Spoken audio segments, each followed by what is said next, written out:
Today's presentation is on incorrect specimen labeling. What I mean by that is any vial of blood or flu swab or urinary sample or any other specimen that ends up getting labeled incorrectly before getting sent up to the lab. Medical errors have been around as long as the healthcare system has been around, and these errors cost the industry a lot of money. It's estimated even over $17 billion a year. A practical error is one that involves us taking that patient's sample and ending up not being able to use it for one way or another. And in this case, we're talking about labeling a specimen incorrectly, rendering it unusable. This can end up leading to misdiagnosis, mismanagement, and even death. For example, if we did a type and screen for someone's blood type before getting a blood product transfusion and it got mixed with another patient's sample, we could end up transfusing the incorrect blood type, which could lead to death of the patient. So there's been a lot of studies and a lot of interventions that are being tried out right now to find out why this is happening, where it's mostly happening, and how we can solve this problem. Studies are showing that most of the mislabeling is occurring in the emergency department. And since this is kind of the landing ground for patients coming in with their illness or their ailment or their injury, it's imperative that this is where specimen labeling errors stop. So we need to address it there before we can address it in the rest of the hospital. There's been a huge push in labeling safety in the last decade or so, and it is actually proving to be quite effective.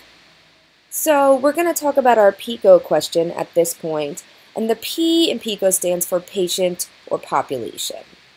So our population in this study, in this presentation, is any client who's inpatient at a various healthcare facility, such as hospital, an emergency department, and the risk that they are at for specimen mislabeling. As we've said before, urine, blood, flu, and more, stool samples, etc., are powerful diagnostic tools. We learn so much from them. But if it's done incorrectly, the patient is at great risk if their results are mixed up with another patient or it doesn't get to the lab in a timely manner because of a labeling error. It can be very detrimental to the patient. So for the purpose of this presentation, there's going to be a slight focus on the emergency department since that's where it all starts, but we will be applying all of this to the whole healthcare system overall. So back in 2005 is when they mainly started to realize that there was a major problem with mislabeling of specimens within the healthcare system. So they started a 4-step intervention process to try to take care of that. The first step was restricting acceptance of specimens. For example, it used to be that if a healthcare provider labeled something incorrectly but caught it when it got to the lab and could call to the lab and say, you know, the blood I just sent up with this name on it is actually this patient's name, that is no longer allowed. Once it is mislabeled, it has to remain mislabeled, and the blood or the urine, whichever sample it is, has to be redrawn. The second step of their plan was using the barcode on a patient's wristband. The way this benefits the whole process is that more of the process is being done bedside since that patient has to be scanned first, and that creates less room for error. The third step was automated sample labeling. Phlebotomists having access to print their own labels, and even sometimes on a traveling workstation that they take with them. That moved everything in a good direction. And then we started with the computer-assisted barcode spanning at inpatient places as well, instead of just down in the ED or at an outpatient facility. A lot of the nursing stations will have the ability to have ID bands for their patients as well. During this presentation, the main comparison is going to be the statistics of what is happening now, post-implementing those 4 strategies, to what was happening prior to that, so 2005 and before. As far as an outcome, the hope is that through implementing these 4 steps, patients are going to be better diagnosed, they're going to be better treated, and there's going to be less errors as a result of mislabeled specimens, both in the ED but also throughout the entire system. So the research question in play in this article is as follows. For patients presenting to the emergency department or being admitted to an inpatient unit, how effective are the 4 aforementioned interventions compared to the years prior to the interventions at decreasing mislabeled specimens? So let's dive in. There was 5 peer-reviewed articles that were used, primary research articles used in this case, in addition to other non-peer-reviewed sources. If you do want to see references on these, they are on the final page, but these are the titles of them.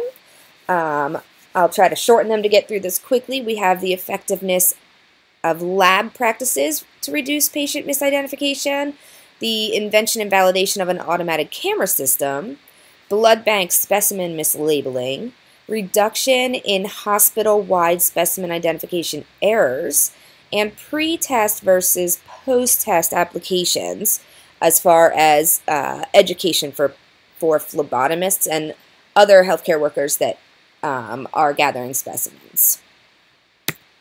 While searching for literature, Google Scholar was used. These 5 peer-reviewed studies were found by using the keywords mislabeled specimen, patient safety, etc.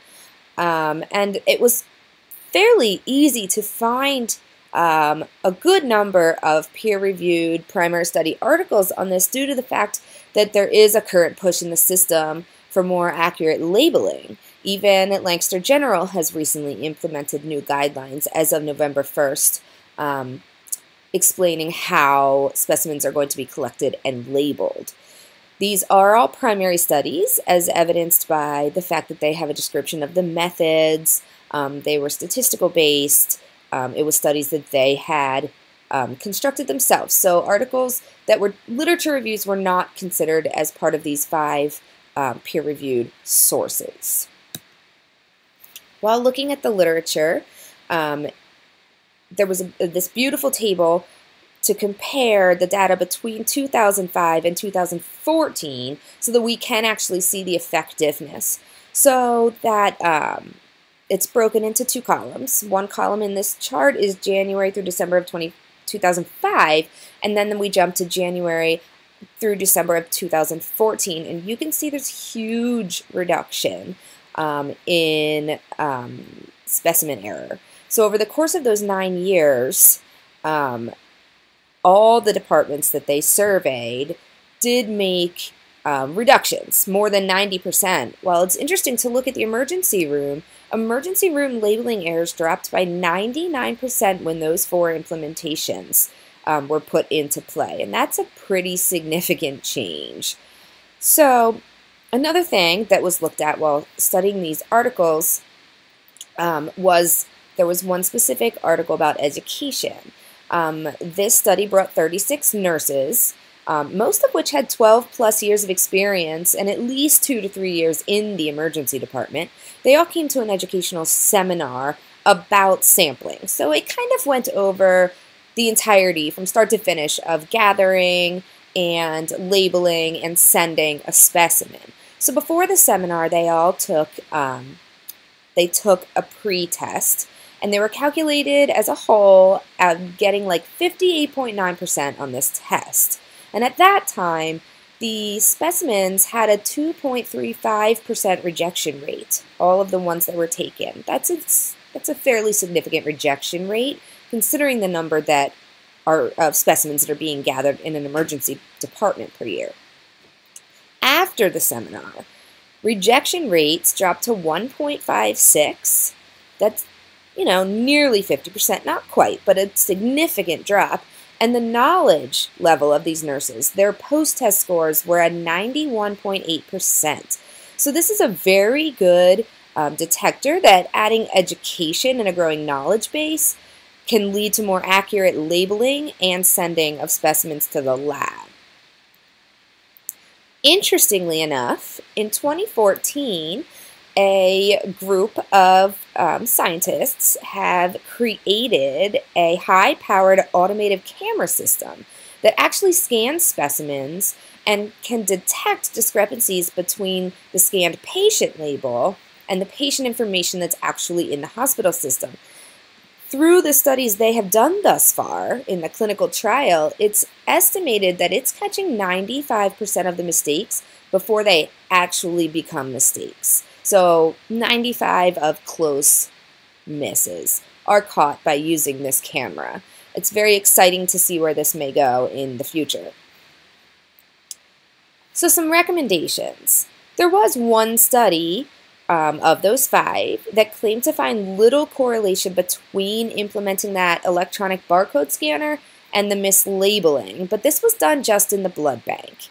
As it turns out, everywhere else that I have read about or studied and all the other articles say there is sufficient evidence that there is a correlation between using the scanning barcode system and correctly labeling patient specimens.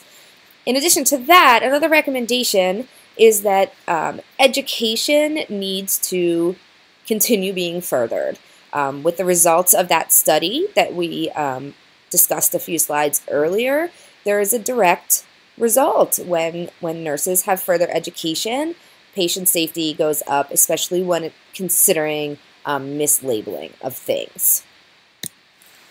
The reason the patient barcodes are important is because it leads to bedside specimen collecting.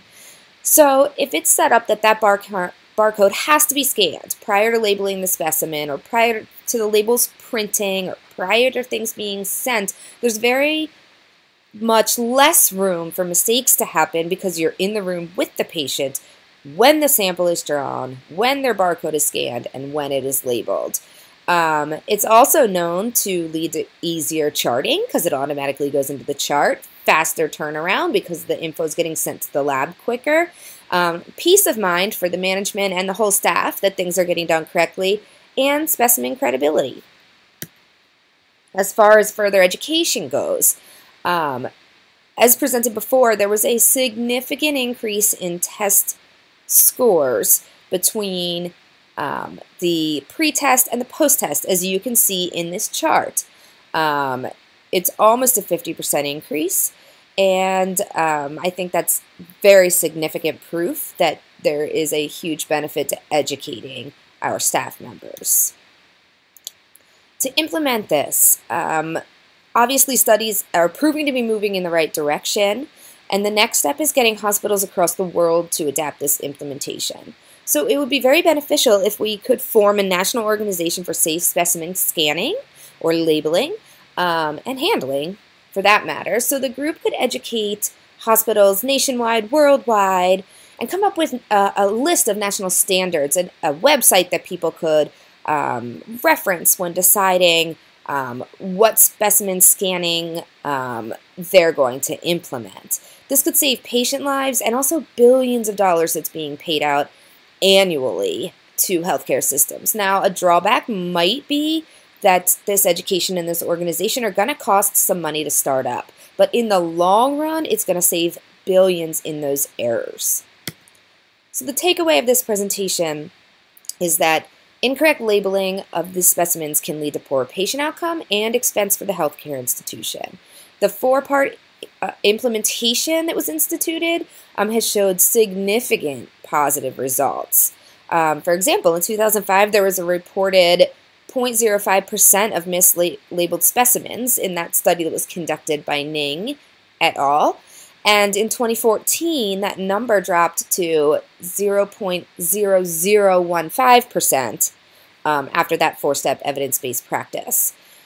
It's also shown that educating nurses, even ones who have years of experience, has a significant decrease in unacceptable specimens. and that barcode specimen collection can be used by virtually anyone in the healthcare system. It makes for more accurate, quick, and easy collections. I'll forward you on to my reference page here. This lists the references that are used in this presentation. I hope you enjoyed what I had to present. Thank you.